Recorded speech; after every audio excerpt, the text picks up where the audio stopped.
This is a case summary for case history 1. My patient was a 50-year-old female named Gabe, admitted for imbalance, right-sided weakness, and facial droop. The two main problems that I could see in the video were right-sided weakness and dynamic walking instability. The third issue that we would address in physical therapy would be that the patient would struggle to navigate stairs. While we didn't have a video of that, we can assume because they had issues with dynamic walking balance, they would also have a hard time maintaining their balance going upstairs. And this is an important thing to assess because the patient has stairs they have to go up at home. So it's an important thing to work on with them. For the right-sided weakness, the intervention that I chose was a sit-to-stand with the patient leaning into the wall on their right side. What this did is it forced them over their right leg more, which forced them to use their right leg during sit-to-stands with some assistance from their left, instead of them being able to shift towards the left and put most of the pressure through their left leg like they did when they were assessed during sit-to-stand transfers. To address the dynamic walking instability, we took away their walker and gave them a small base quad cane, and then worked on walking. So by taking away something that has a large base of support and giving something that has a small base of support, it challenges their ability to maintain their balance while walking.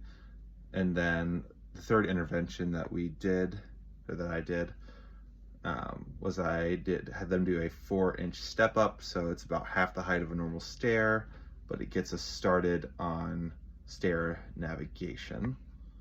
The next thing we would do with this patient was I would teach them normal sit-to-stand mechanics and observe them while they're doing it to make sure they're not leaning heavily over their left side, make sure they're basically pushing evenly through both legs.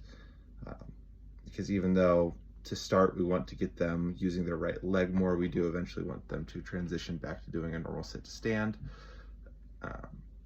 And then after using a small base quad cane, we would move them to a single point quad cane. So decreasing the base's support and challenging their ability to maintain their balance more while they're walking.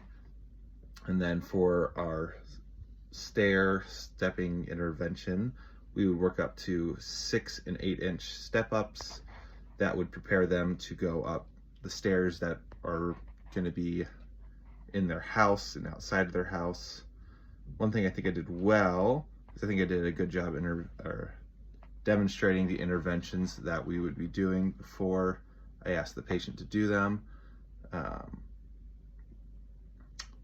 Another thing I think I did well was that I did a good job of promoting autonomy by starting off by giving the patient verbal feedback for how to step during the walking with small base quad cane intervention.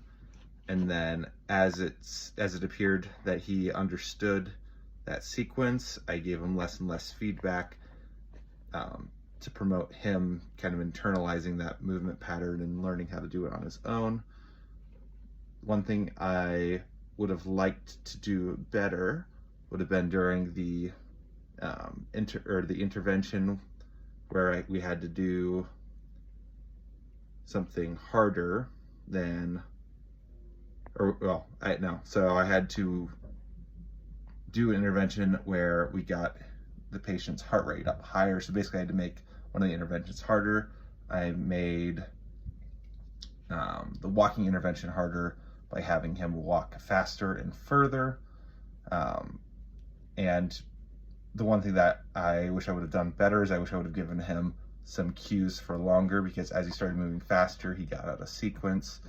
And if this was a patient that had true imbalances, because obviously I had a partner who was just role playing, but if I had someone who actually had those imbalances, then they would be at a high risk for falling because they were getting out of sync.